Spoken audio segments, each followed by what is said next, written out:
So I think old Steve was so desperate to be the person that he is now, but had no idea of how he was going to get there. Absolutely no idea.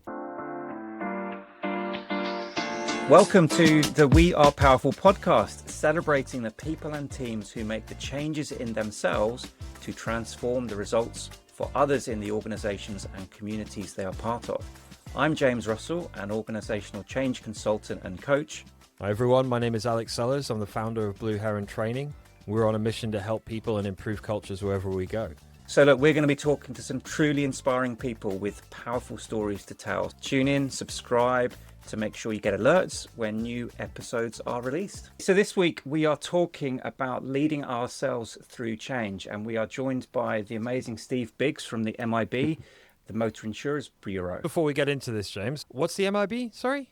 Okay, so the MIB is a not-for-profit organisation funded by guaranteed levy by any company underwriting motor insurance.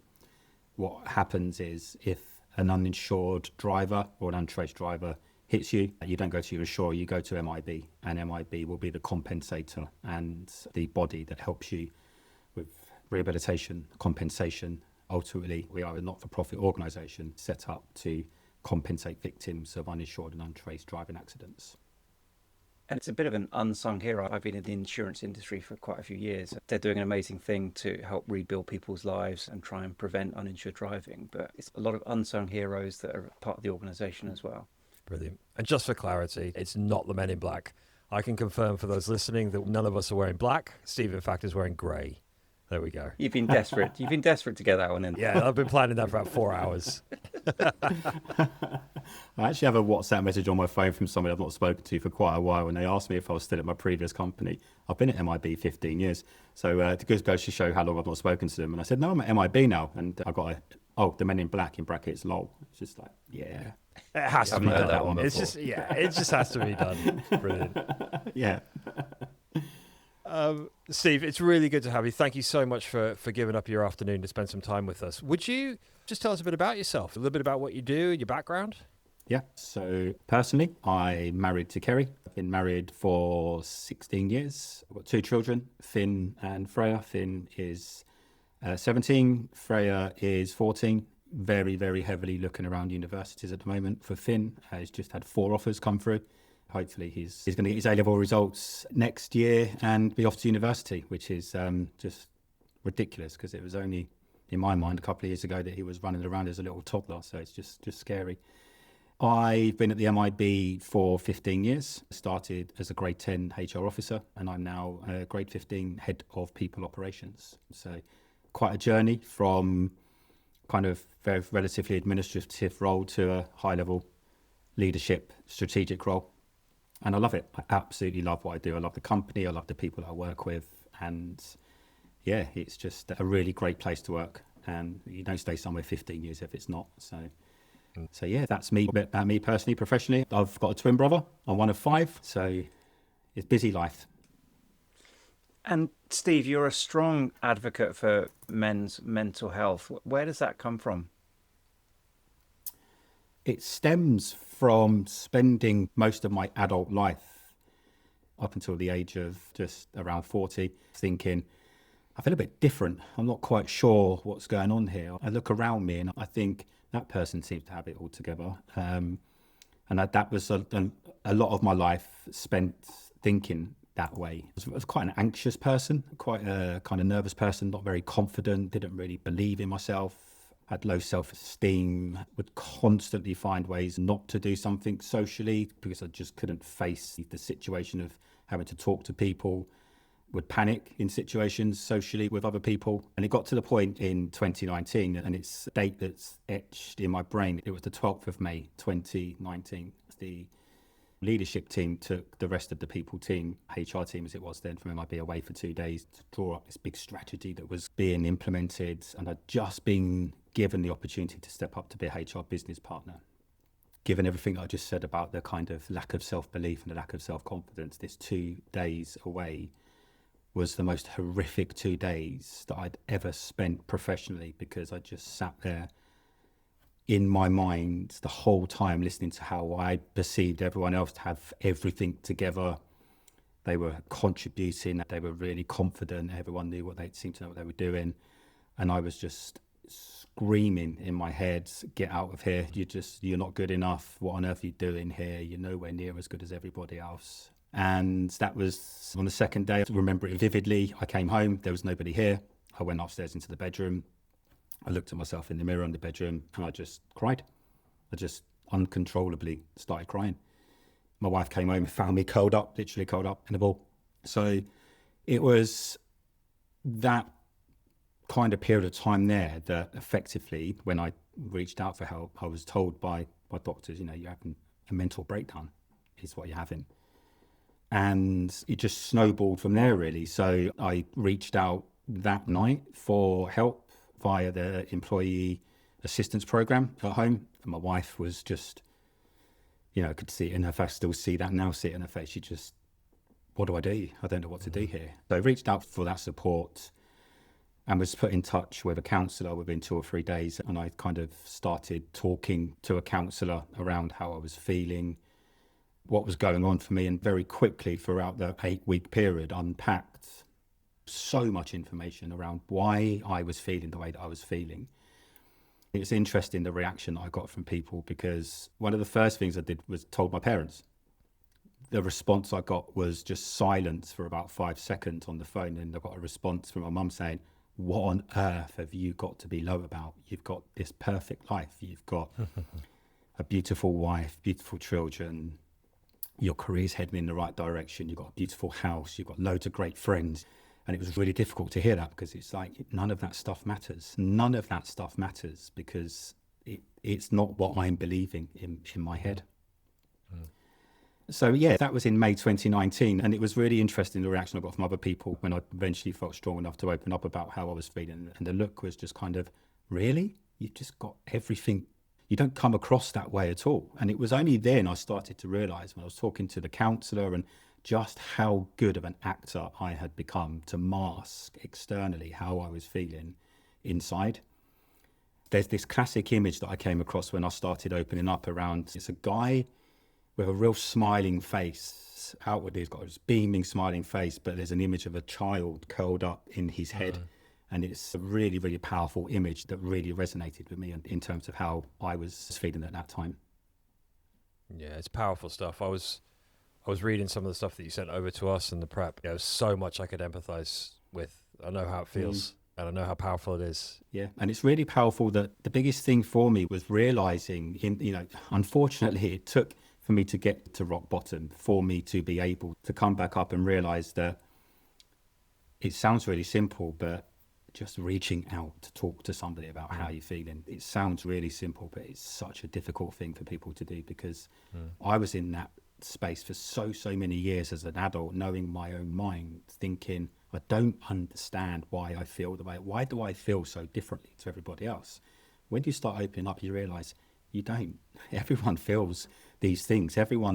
So many people can resonate with how you're feeling. And when you open up and talk about it, you can see the look in people's face. They go, oh, wow, I feel a bit like that. I've felt like that in the past. And you almost take this perverse validation from it, that actually you just think, oh, wow, why didn't I do this a long time ago? Yeah. You used the word actor. You said that you'd become a really good actor. Steve, Yeah. what was that about? What were you acting? I think I was acting, not allowing people to see the fear that I had inside of my body and my head. I was so fearful of being found out as a fraud, as a imposter. And, I'd heard this phrase imposter syndrome before, and I didn't quite understand what it, and I get quite irritated now when people kind of flippantly refer to it as, oh yeah, it's just my imposter syndrome. And it's like, that's not imposter syndrome. Let me explain to you what imposter syndrome is. Yeah. And it's the same when I get really annoyed with this kind of, oh yeah, I don't quite like that there. That's my OCD kicking in. It's like, do you know how offensive that could be to somebody who has that condition? You haven't got OCD. And it's just, there's an education piece there with that. But what I unpackaged with the counsellor that I was talking to was this. I grew up in a real loving working class family. Both my parents are from the East End of London. You know, nobody in the family had ever had a career. Everyone just had a job. We struggled financially as a family, as a child. We had a house repossessed when I was 7 years old. And I still remember us going to live in a flat somewhere with some people that we were friends with. They were real working class parents. But what I unpackaged with the counsellor was I was constantly, as a child, seeking the validation from my parents to tell me that I'm doing a good job, to tell me that they're proud of me, to tell me that I've got some guidance or some nurturing. They're not bad people. They weren't bad people. They just come from a working class background where you just got on with stuff. And they didn't understand. They just didn't understand. And what I realized from that was I was constantly seeking validation from my dad, for example, and I never got it. So I carried that throughout my adult life. I was constantly seeking validation from people. I needed to be told that I'm doing a good job. I needed to be told. And that's where the kind of classic imposter syndrome symptoms, I started to realize that that's why I felt the way that I did. And you know, they're still there now. Let's not hide behind that. They still rear their head now, but because of the hard work that I put into understanding myself and the coaching, the counseling, just speaking up, just talking about how I'm feeling, just making people aware of how I am and who I am. And that's not a weakness. It's okay. Yeah. Those moments become more fleeting than lived, constant experience. So much I can empathize with. I'm grinning because, I know exactly what you're talking about. I remember coming back. I was coming back from Newcastle on a train. I must have been in my mid-20s. And I, for 100%, thought I was having a heart attack. I had gripping pain in my chest. I had my whole arm, my left arm went numb. My leg started to go, my sight went. I was shooting. I could see shooting stars. So I kind of half dragged myself to the conductor. And they stopped the train, actually, in between, like, I literally stopped the train. This is an intercity, showing my age now. An intercity. I got blue lighted to hospital. And I remember sort of lying on there. They did all the checks and it just all got a little bit better and a little bit better and a little bit better. And that was the first time I was told I was having panic attacks.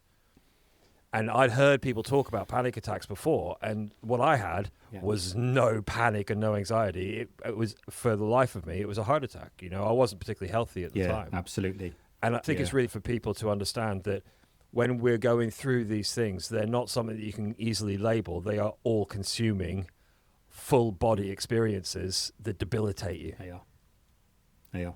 It cripples you. Get it. It absolutely cripples you. I can really, really empathize with what you're saying there because I had those moments leading up to that moment in 2019. I was convinced I was having a heart attack. I was convinced in that moment I was going to die because my heart felt like it was coming out of my chest and the pain down the arm, the sweating and the dry mouth. And I just couldn't catch a breath, trying to catch a breath. And looking back on that now, that was because I was just allowing my mind to really overtake a situation. I was catastrophizing things. I was being irrational about the thoughts and everything else. And one of the core things I've taken away from working with the coach that I've worked with over the last couple of years was this message that a belief is just a thought you keep thinking.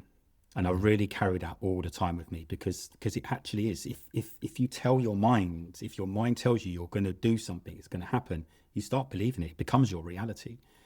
And it's such a difficult thing to be able to, A, firstly, address and understand, but B, commit to working so hard to change for yourself. It's hard work. It's really hard work. But the more we talk about it, the more we normalize that is okay. It's okay to feel that way. It's okay to ask for help. It's okay to want to go through that process of helping yourself. And be kind. It's okay for you to still go back to where you were some days and almost think, oh, how did I get back here? Oh, okay, all right. I can get back to where I was much quicker now. And then you go back and you can do it much quicker. And then you can go back. And you do have to keep going back and forth and back and forth. It's a process and it's really hard work at times. It really is. Yeah. And during that journey, Steve, you talked about a lot that could be unpacked, the need for external validation. And I'm sure that a lot of the listeners will be able to relate to that. Were there any sort of big key shifts for you where you notice things changing, things starting to shift inside? Towards the end of those 8 sessions that I had with the counsellor, I really started to feel it was, to say that a weight had been lifted off my shoulder is an understatement. I literally felt like somebody had lifted a train off of me at the end of that first session. I've actually spoken about it. I probably said about 100 words throughout the whole session because all I could do was cry, to be honest with you. I went in there with some notes on my phone and at the very, very top of it, all it said was, I just want to be happy. at the very top, I realized after those initial counseling sessions that I felt happier. I felt happier in myself. I was able to open up and talk about it. I was able to talk to my wife about how I felt. She understood how I felt. I think if I hadn't have done that, to be honest with you, I wouldn't be married now, because I would have been an absolute nightmare to live with. Things would have just got worse and worse. And there's no way that she could have dealt with me being the person that I was then. There was moments of validation for me when I've been given promotions, when I've been given opportunities to step up, when I've been able to stand up and do public speaking without my voice cracking and my mouth going dry and wanting the whole world to swallow me up. So there's things that go along that journey. But even in the last 2 weeks, I've been given a grade increase at work. And even now, when I get told what that grade is and what comes with that, straight away that imposter voice is there going, you don't deserve that. Oh my God, how on earth have you managed? How was that little boy from the council estate who went to the school that was just an absolute nightmare, with most of his friends he went to school with are either in prison or the drug dealers or how was that kid got to where he's? But I can very quickly visualize the imposter doing that. I'll screw it up. I've got this great big brick wall that's in front of me. I'll screw it up into a ball and he gets kicked over the brick wall and it's gone. Yeah. And that's what I'm trying to visualize in my head to help myself. But it's such a common thing for people to experience. I remember talking to someone a few months ago and they were saying, I just feel like I have to wear this suit. I have to be this persona at work. He was the MD of a business. And he just said it was draining. He'd spent 20, 30 years being this person. And when you talked before about being a good actor, I think there's such a big expectation that either is placed on us or we place on ourselves, and that can be influenced by those historical voices that will nag at us and say, you need to be X or you need to be Y. That's such a powerful thing. It is, but societal shifts are happening. Whilst we talk about men's mental health in general, not just for men, but mental health in general, on a journey of making this normal and people just accept it, and that's what it is. We're just so at the beginning of this still, and whilst we have made big strides to get to the point where it's just normalized and you just accept that it's okay to feel the way you're feeling, it's okay to open up and talk about it without fear of being judged because you're a man, because you should show up in a certain kind of way, that men don't cry, men don't get emotional, men don't there's big shifts, and the social media side of it is just we spoke on the last episode about okayness and how actually we all need to get comfortable with the fact that being okay is good. And MIB is such a lovely supportive organization. It's got really lovely people. The fact that I've been able to show that vulnerability, the fact that I've had leaders that have believed in me and they've understood me and really allowed me to be the person that I am, is huge. It's really, really huge. That's how I show up as a leader as well. I think we do a lot of the work we do with Blue Heron, and both James and I individually as well. We talk, obviously we work with leaders in businesses. We talk a lot about authenticity. And I remember having a conversation with a lady on a train going to Glasgow a few years ago. And she worked in a university, and we were just having a chat. I was carrying 70 blocks of wood to Glasgow from Norwich. That's a different podcast. But anyway, we were having a chat. Yeah, I know, right? That's commitment. We were having a chat and we were talking about culture, and she was brilliant. She taught business at the university. We had a great chat. And I just mentioned authenticity at work, and she immediately shot me a look and said, no, I disagree with that entirely. I don't think people should be authentic at work. Now, clearly she came from a toxic culture. So she came from people where authenticity wasn't pleasant. It wasn't nice. But I think that we've got to sort of drill underneath this, because it's the ability, for me, it's the ability as leaders to engage emotionally with people and allow the space and time and to have the language to empathize and discuss emotional responses to things. Because men, we don't have so many places we'll pay lip service to people feel this and people feel that.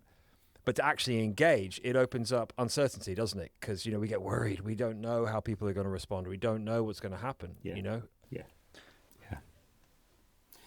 It was something that I was absolutely petrified of. I never ever thought that I would be in a position where I could be able to open up and talk about how I feel and be accepted for who I am and what I've been through. The way that I look at what I've been through now is I wouldn't be the person that I am now if I hadn't been through that. I'm so grateful to, I actually give it a label. I'm so grateful for it because I can show up as an authentic leader. I can spot the signs in people that I'm leading when I know things aren't quite going well. I know how to ask the right question. I know how to go in and give the right support at the right time, but also I just know how to treat them as a human being.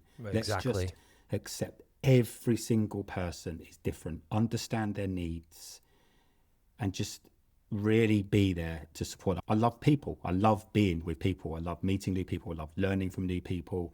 I just find human beings absolutely fascinating, and I probably have more so going through what I've been through. But showing up as a leader with authenticity is just about just get to know your people, understand who your people are for who they are as human beings, and you get so much more. You get so much more from the people that you work around, and so much more respect as well.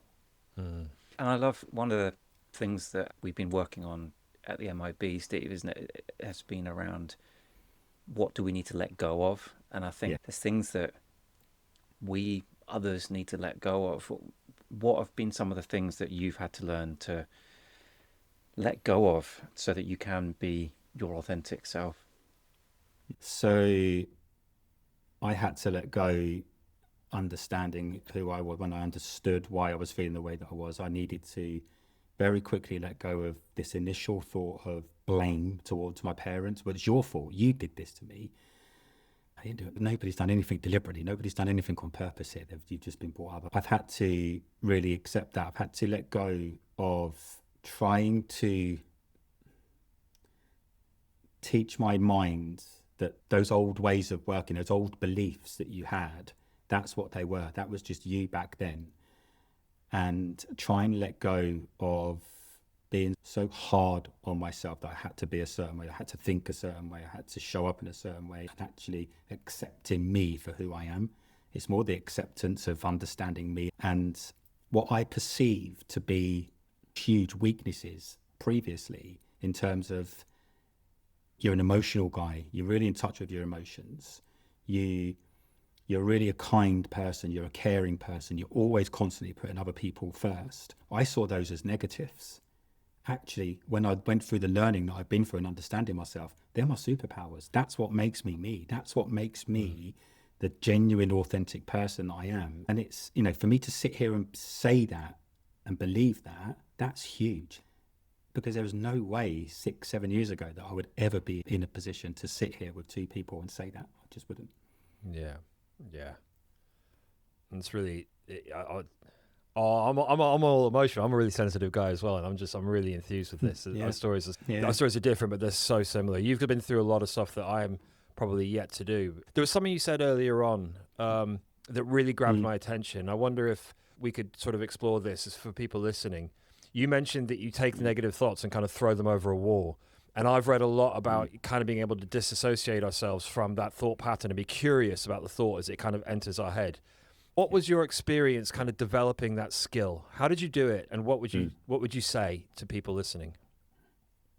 Yeah, it's really powerful, actually. Just before the pandemic hit, I managed to get the course completed. I signed up for an 8-week mindfulness course. I'd heard a lot about mindfulness and meditation and started reading about Buddhists. It just really fascinated me. And I thought, I wonder what this is about. So I did that mindfulness course. And I was just this is me as well. Once I get an idea, once I get fixated on something, it's happening.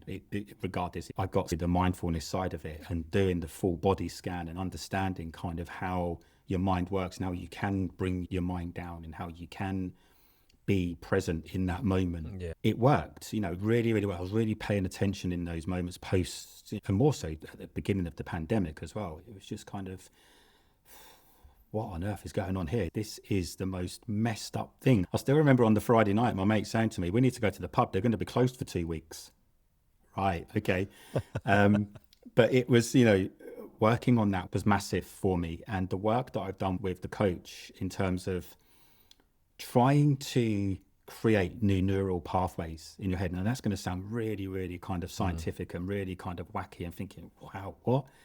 But a belief is just a thought you keep thinking. So if you can if you can tell your mind something over and over and over again, you start believing it. So if you tell yourself that you can go into this meeting and you can show up and you can you can do it, you can do it, you can do it. And you need to keep constantly telling yourself that you can do it. And that takes practice. It takes an awful lot of practice. And like I said before, you will fall back. That's okay. Be kind to yourself. It's okay. You've just fallen back. The mind's a really, really powerful thing. Bring yourself back again and go again and go again. And this visual that I've got of screwing these negative thoughts up and just kicking them over this brick wall, it's really, really powerful. Yeah, I love that. One of the many books I'm listening to at the moment, but Jamie Smart in his book called Clarity talks about contaminated thinking. And it's exactly that, Steve. It's noticing.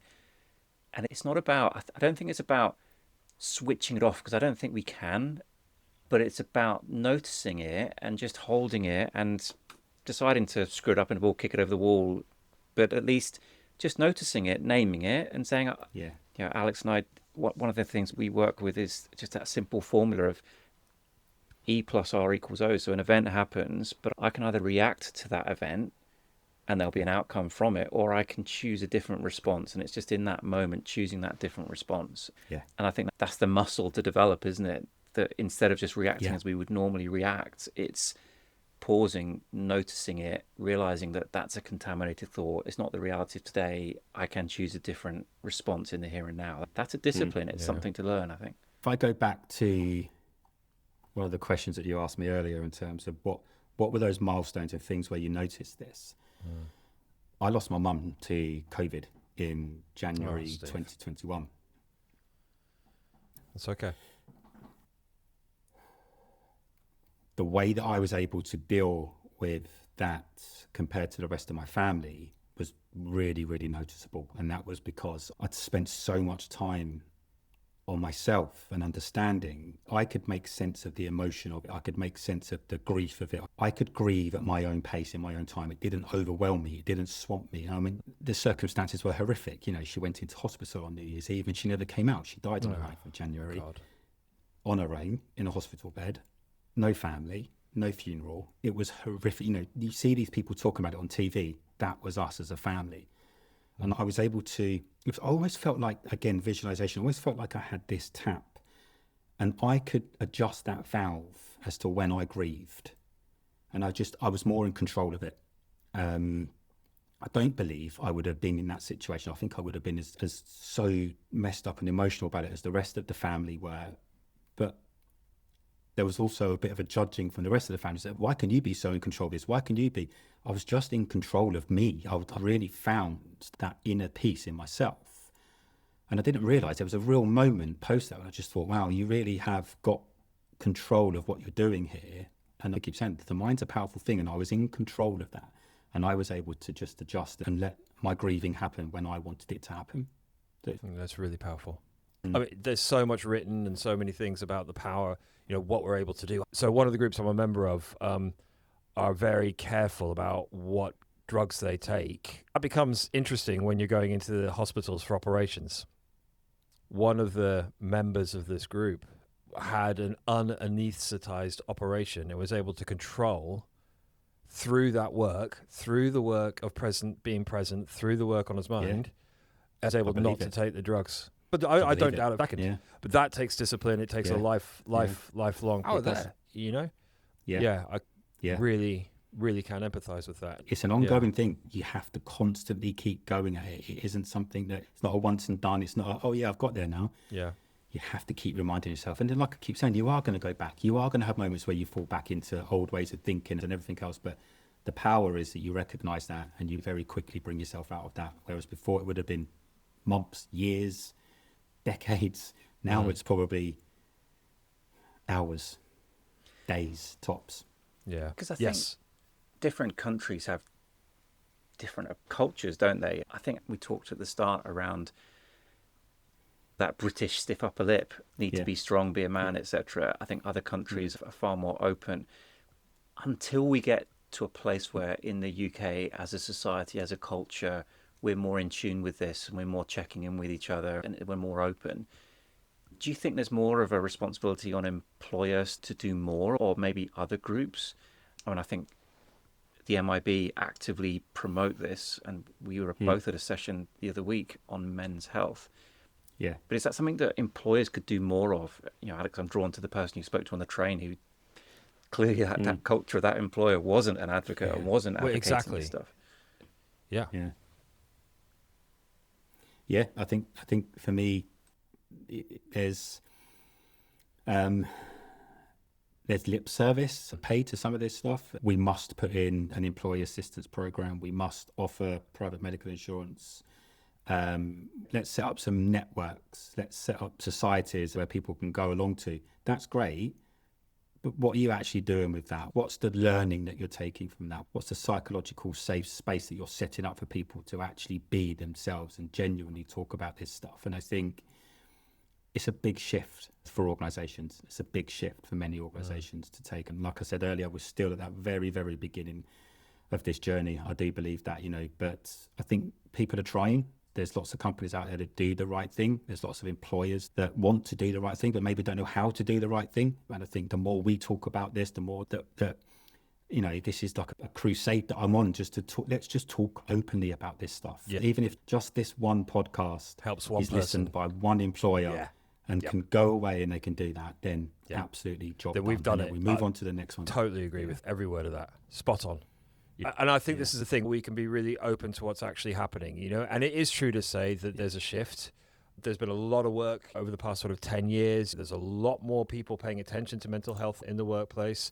You could challenge that it's still a tick box. We've got our mental health at work first aiders. We're all okay. Now, I've done that course, and I've obviously experienced mental ill health as well.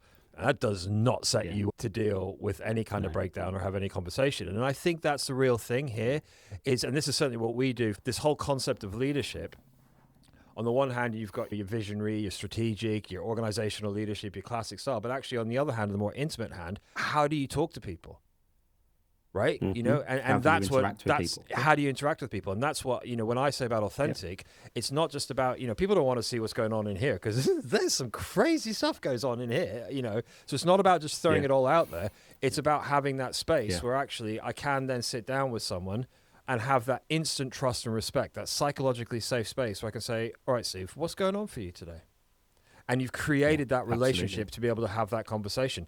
And again, any of you listeners, at the minute, I'm on a Brené Brown kind of odyssey. I'm reading all of her books because I love her writings. Okay. Yeah. And her key point is you're not going to get it right. You're not going to get it right, but at least you're doing it.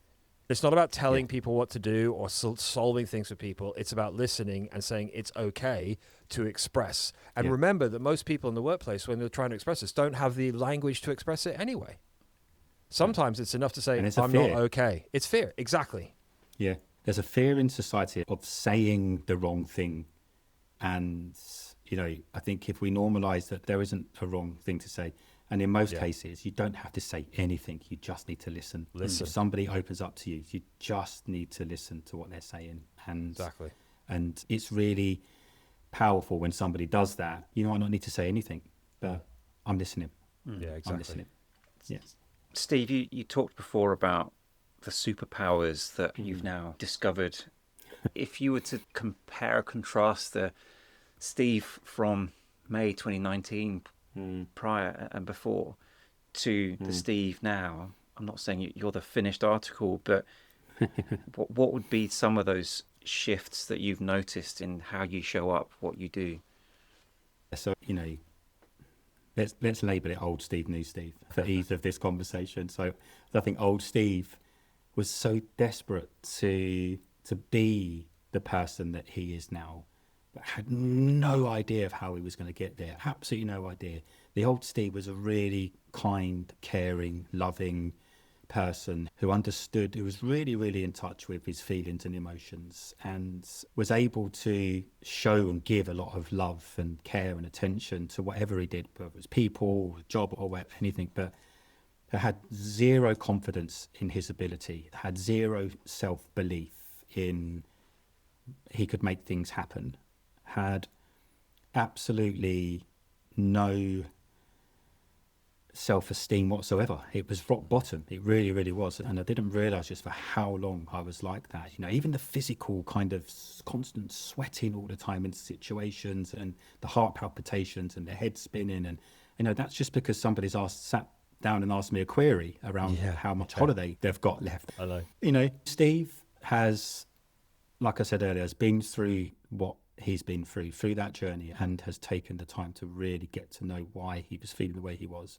and can show up now with genuine authenticity, with a self-belief, with just enough confidence. Because I think you could easily go the other way, where you think, oh yeah, I'm the big I am now, I've made it, I've done it. No, I don't take anything for granted in life. I haven't done or made anything, because there's no hierarchy. And I convinced myself for so many years that I would be such a poor leader of people. I can't tell you how convinced I was. My mind, I'd convinced myself, you would be the worst leader of people ever. I was given an opportunity 2 years ago to step up and be a leader, and I'm so grateful that what I believed back then is the complete opposite, because I get the feedback. I can be genuine, I can be authentic, I can be caring, I can be all of those superpowers that I can be, as well as be a leader and put my people first. I create a psychological safe space for them. And one of the key things that I say to them constantly when I see how much pressure they're under, how much stress they're under, it's just a job. Okay? It's just a job. The important thing in life is not this job. It's what goes on outside of there. This is the biggest enabler for you to be able to do that. The biggest thing in your life is your family, is your social circles, is what you do outside of work. Don't get too worried about this. It's a job. You're doing a fantastic job. I'll help you continue doing a fantastic job. But don't make this your whole world, because your whole world is out there. And that's a superpower that I noticed there, Steve, is that, we talked about what's expected of us, but actually the superpower that you've developed is just to keep it simple and to do the really basic things, which aren't hard. We don't need to have a degree in this or that. It's just listening, it's being authentic, it's tuning in. It's the simple, basic skills. Yeah. I think it's this. Following on from that, Steve, just wanted to jump in. I think as leaders, we have to get underneath that a little bit as well, unpack that a little bit, because I've had that said to me. And when it was said to me from a good person who cared, sort of the situation, for me, it never was just a job. Do you know what I mean? And I think there's something to unpack underneath that. And that, for me, that's being curious about that. You mentioned something beautifully powerful to say, point of recognition, you're doing a great job. You're doing a great job, and understanding that the self-doubt and the critical, the critical stuff that's going on in our head, the way we talk to ourselves, like so many other people are doing that. So just to stop and pause for a minute, and give that piece of feedback when it's there, so you're doing a great job. And then the key thing is then destigmatize this perception of perfectionism. That in itself is an illness, and just to say, what will be, will be. Yeah. So let's get where we are. You're striving for something that doesn't exist. You're never, ever, ever going to get to. Yeah. And I talk to my team about that. If, I'm talking about all of this stuff. At the same time, if I have to step in and have a difficult conversation if somebody isn't doing a great job, I'll do that. But I'll do it in a way that is in that kind of coaching style of asking the right question. It's not finger pointing. It's not accusational. I firmly believe in my core beliefs that nobody has done, whatever that situation is, nobody has deliberately gone, do you know what? I'm going to mess this up on purpose. Totally agree. They haven't. They've just done something that wasn't quite right. They haven't paid attention. Let's just have a conversation about it. There's a way of doing that. Let's learn from that. There's just a gentle way of doing leadership, and this old school kind of authoritarian type of leadership. I just look at leaders like that when I experience them, I'm just kind of like, oh God. Agree. And there's this misnomer around that, being balanced and having that, both the compassion, the care. And compassion doesn't mean being nice all the time. I mean, I'm not saying we're not nice, right? We're nice people, but that's not the point. The point is that you have to have the compassion to tell people what's actually going on. This is where we need to be, and we're not quite there yet. So let's open this up. Let's find out where we are. Let me help you. Let me support you. But also, here are the standards. That's compassion. And you sometimes get a lot of people in command and control positions. And I get why command and control is so powerful, because to a point, it does work. When you look organizationally at the pressure that's on people to perform, we won't even bring economic climates in.